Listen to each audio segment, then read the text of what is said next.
Hello, welcome back to my YouTube channel. My name is Rob Edwards, and today, probably for the last time, I'm talking Game of Thrones. This video will contain spoilers for the entire show, from episode 1 all the way up to the very last episode of the series. So if you've not seen it yet and you want to avoid spoilers, don't watch this video. And again, why did you click on it?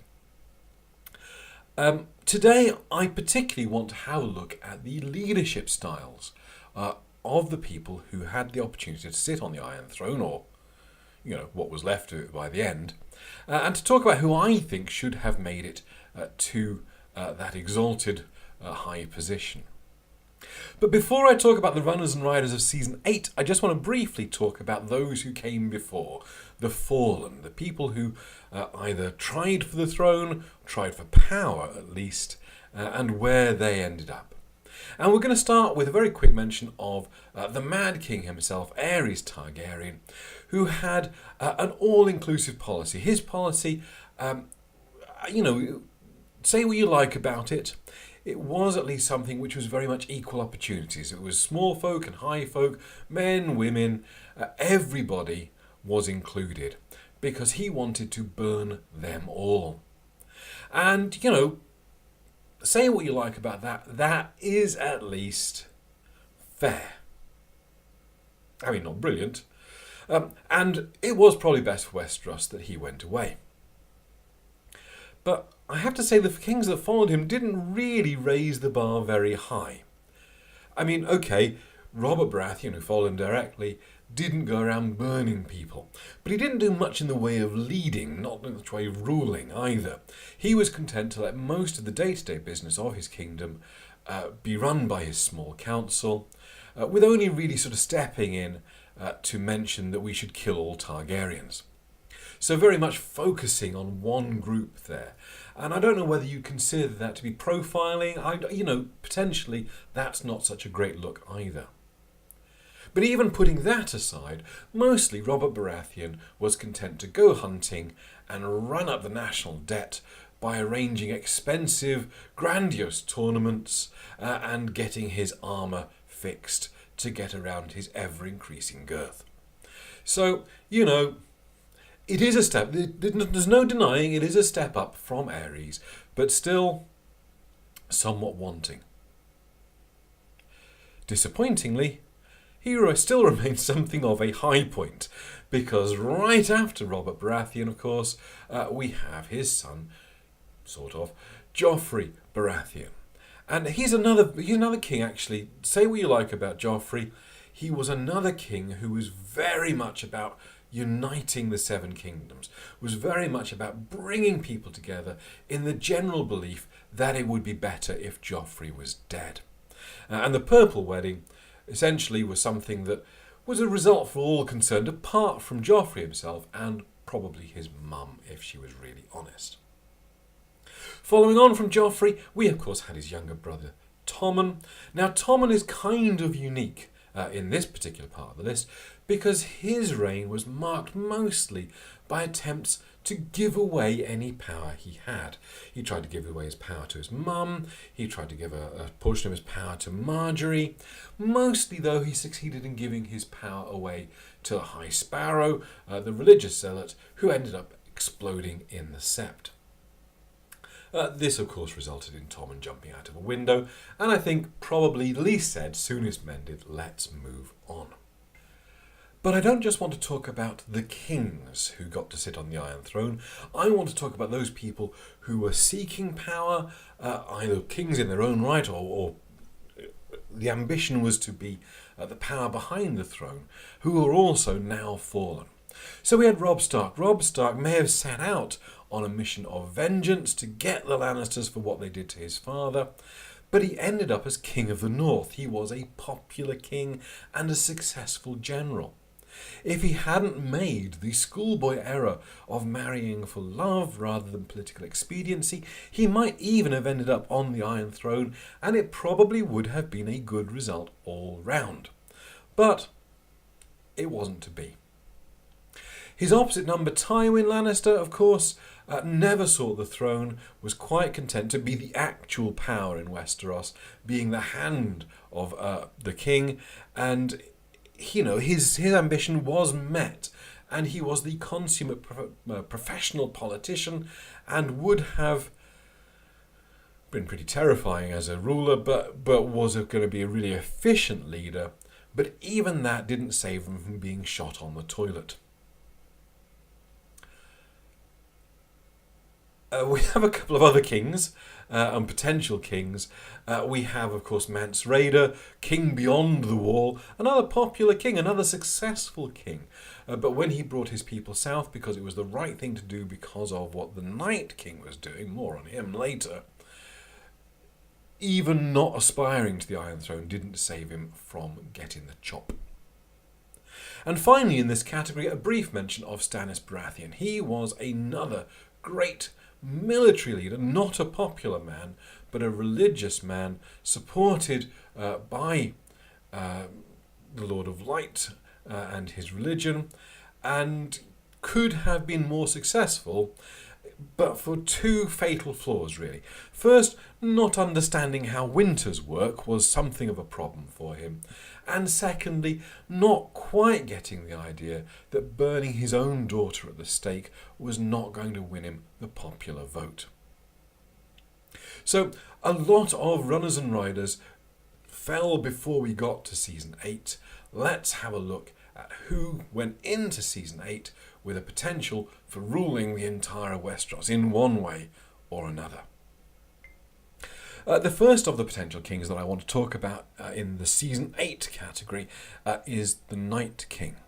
Now, this video started life as a blog post that I wrote for The Shortcut. It's an organisation that helps immigrants like me find job opportunities in tech startups here in Helsinki. And actually, I think the Night King would have made an excellent tech entrepreneur. I mean, think about it. He starts with a very small investment from the children in the forest, and then is able to grow his organisation reliably, year on year, repeatably. He's great at recruitment, but he manages to keep a really flat management structure. Himself, the White Walkers and the Whites. It's just those three levels. And his entire organisation is constantly on message, constantly on brand, constantly goal-oriented. That kind of culture doesn't happen by accident. That comes from the top. And the Night King has really fostered that with his people. If you pair that with his talent for organisation and for planning and a very patient attitude towards achieving his goals, I think you're onto a winner here. I mean, those chains that you used to take the dragon Viserion out of the lake, they weren't there by accident. That was him. That was his plan all along. And although the show doesn't really make a big deal of it, there is also evidence to suggest that the Night King is a great negotiator. His last journey south in the Long Night ended with a deal being cut. A deal which both parties seemed to be happy with. And indeed, even more recently, the deal that he had with Craster for the male-born children, so that he can build his army with them.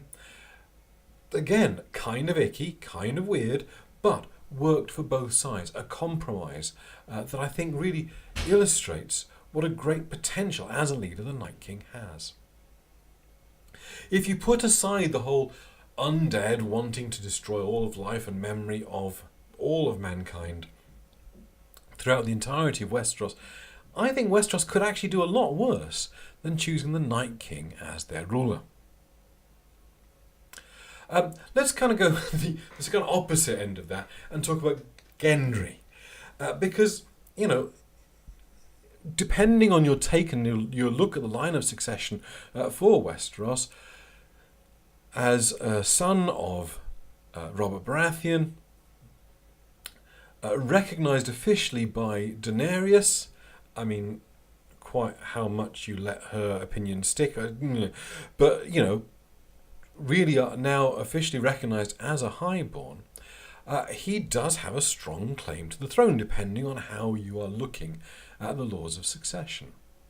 And while he has no practical leadership experience, the exact opposite of the Night King. I think he has potential to really shine as a figurehead because he has the bloodline, he has the blacksmithing, he has mad rowing skills, and his run at the end of Series 7 back to the wall when they were trapped with the army of the dead really shows he didn't skip leg day as well. Okay, he's not going to be a great ruler, but if you were to prop him up with a strong small council, I think that could actually be a really good thing for the kingdom. Tyrion Lannister. An interesting question. Amongst all of his brothers, all of his family really, Tyrion is the one that we can generally get behind. He is a smart guy who knows things and drinks. Now, sure, there is no path for him to get to the Iron Throne. Not really, not feasibly. And the best he could ever hope for would be to be the Hand. And he's had that role a couple of times now, and they've had fairly mixed results. His early attempt at being the Hand for Joffrey was actually remarkably successful, if you think back to it. He was able to keep Joffrey in line, at least somewhat. He was able to organise King's Landing, consolidate Joffrey's power, and even help defend King's Landing at the Battle of Blackwater. The battle was kind of won by Tyrion's actions. Okay, Tywin swooped in at the last minute to claim all the glory, but it really was Tyrion who mounted that defence, have the wildfire available as a trap. Unfortunately, the way that Tyrion left King's Landing after being betrayed by Shay, after being accused of murdering Joffrey, being put on trial, being found guilty, having to escape, being forced into a situation where he felt murdering his father on the toilet, as previously described, was the only way to go. I think that really broke Tyrion, and I don't think he ever really recovered.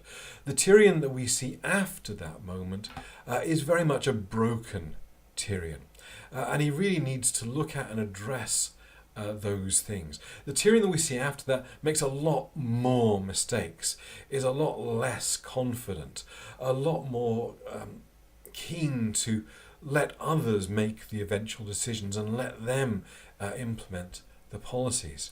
So Tyrion, we actually see two versions of him. The Tyrion that we saw be Hand to the King of Joffrey would make a brilliant Hand for any king. The Tyrion who is Hand for Daenerys made a lot of mistakes and really needed to get his act together.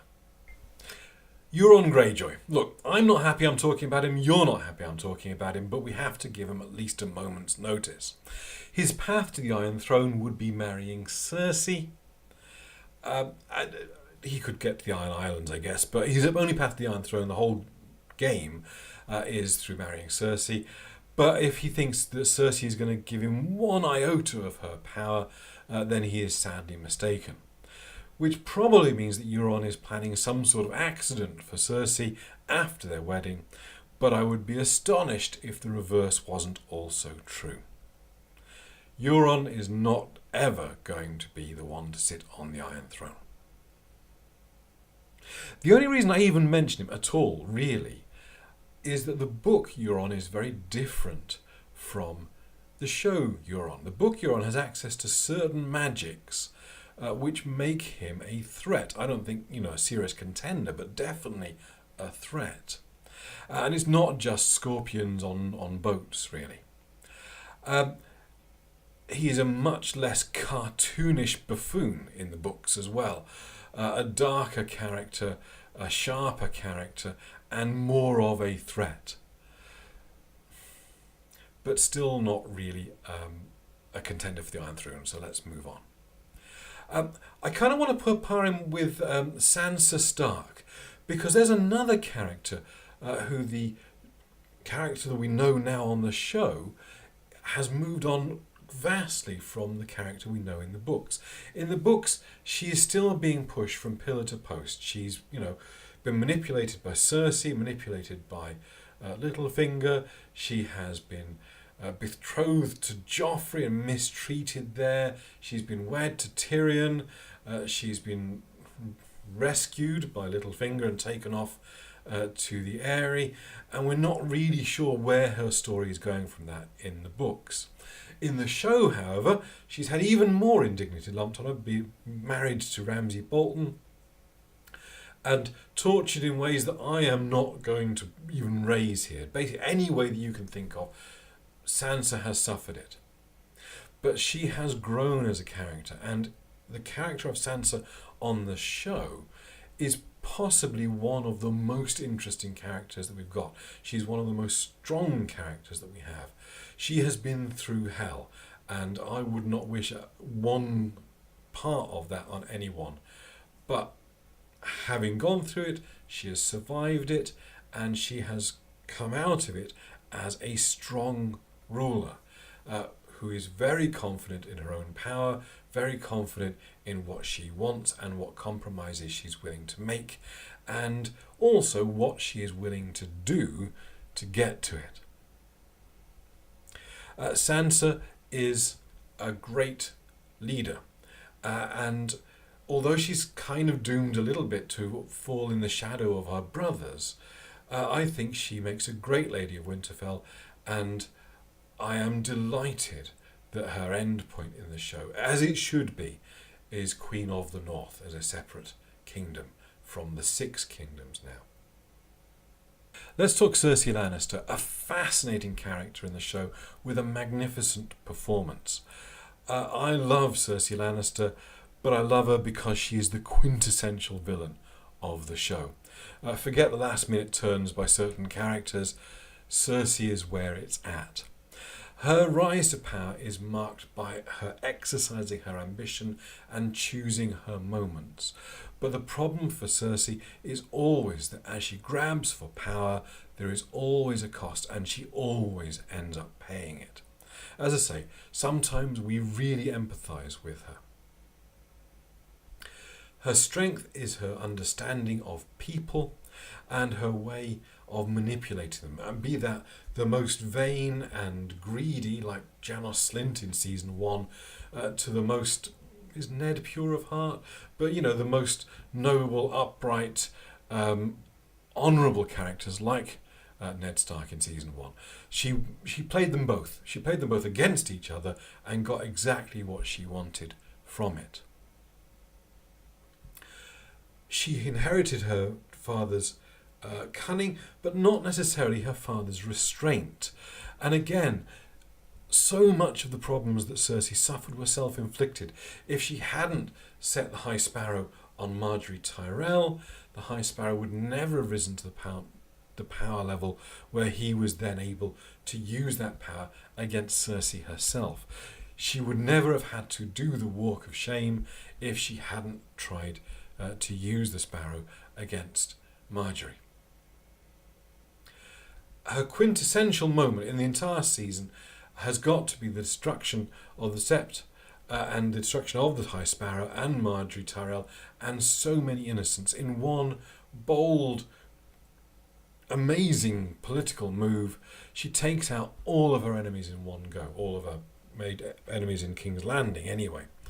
And it's an amazing moment, but it costs her. It costs her her last son. Tommen sees it and jumps out of the window. And that is Cersei's journey throughout. She wins and she wins and she wins, but she pays and she pays and she pays. And we love her for being such a terrible, terrible person. Jon Snow. Born to the family which embodies the North, he was always going to have a strong sense of honour and the dourest possible family words, winter is coming. Although a bastard, he always had a place in that family. They treat him well, with the possible exception of Catelyn Stark and Sansa. Ned treats him well. All of Ned's children, apart from possibly Sansa, treat Jon well. Jon had a place. But he eschews that, goes north, goes to the wall, joins the night watch, so he gets to wear black, stand out in the cold, and face the darkness, looking for an implacable foe. Essentially, John was more destined to brood than to lead, and he really steers into that brooding on quite a few occasions. He's never really sought power, but people keep trying to give it to him, and his sense of honour, his sense of responsibility, and in latter days the things that he's seen and experienced, means that he keeps having to accept that power as well. And his experience with the wildlings gives him a wider worldview than most. He sees that there is another way to live your life, that while it doesn't have the strict code of honour of the noble houses of Westeros, is not without value. I think it was the philosopher Socrates, the character from Bill and Ted's Excellent Adventure, not the character from Game of Thrones, who said that true wisdom comes only from knowing that you know nothing. And Jon's time with the wildlings, with one wildling in particular, gave him that wisdom. But Jon's leadership style is not just about brooding and knowing nothing. He's also a competent general, and while his victories are not quite as storied as perhaps Robb Stark's were, he has a track record of, if not always winning, at least always surviving. And that leads to him being a popular ruler as well. I mean, apart from that one instant where all of his followers decided to murder him. But, everyone's moved on from that, including Jon himself. There is a well-trod cliche that only the people who don't seek power are the ones who should be entitled to wield it. I think it's a little naive, because if you don't seek power, if there's not something in your character that makes you want to use that power, then things are not going to get done. You have to want to rule, on one level, to be a ruler. But despite that, Jon, I think, has the potential to be a capable ruler, capable leader. He's popular, he's successful, he's capable, he understands people, and there's a lot going on for Jon. When I wrote this blog post, there was only one more character to talk about. And so I'm going to talk about her now. But I will wind back round to what the show gave us in just a moment. But first we have to talk about Daenerys Targaryen, first of her name, breaker of chains, mother of dragons, and all that. Oh Dany, what did you do? Daenerys is actually the exact opposite of Jon Snow. I didn't really notice it until I sat down to write this article, but if you think back to Daenerys' early life, it was the exact opposite. She was not a bastard at all. She was born into a family that acknowledged her, that said that she was entitled to power. Her brother, on the other hand, completely mistreats her, abuses her, sells her off, essentially, to try and get an army of Dothraki. Exact opposite of the home life that Jon goes through. She is born to the highest family imaginable, at least as far as Targaryens are concerned, and from day one it is instilled upon her that her family, and eventually, because she is the last of them, to her mind, herself, is entitled to rule, has the right to rule, has the duty, the responsibility, the destiny to rule. Everybody tells her this. Everybody important to her tells her this. So she does have a shaky start, being traded off to the Dothraki. But as soon as her brother gets out of the way, and as soon as the Iron Throne attempts to murder her, we really see her on a path that she keeps the forward momentum throughout the show, throughout the series. Dany is a conqueror. Dany is a great person at overthrowing established order and putting herself at the top of it. She is a winner of battles, a breaker of chains, and all of that. But I don't think she's an excellent ruler. I don't think she's an excellent leader. Okay, she romps around Slavers Bay freeing slaves, and that is a noble thing. That is a thing much to be applauded. But she just moves on and leaves chaos behind her. And of course, it all falls apart and the slavers re-establish themselves. What else was going to happen? You know, even in Marine, where she decided to stay and try and keep things under control, we end up with the Sons of the Harpy, basically an open revolt.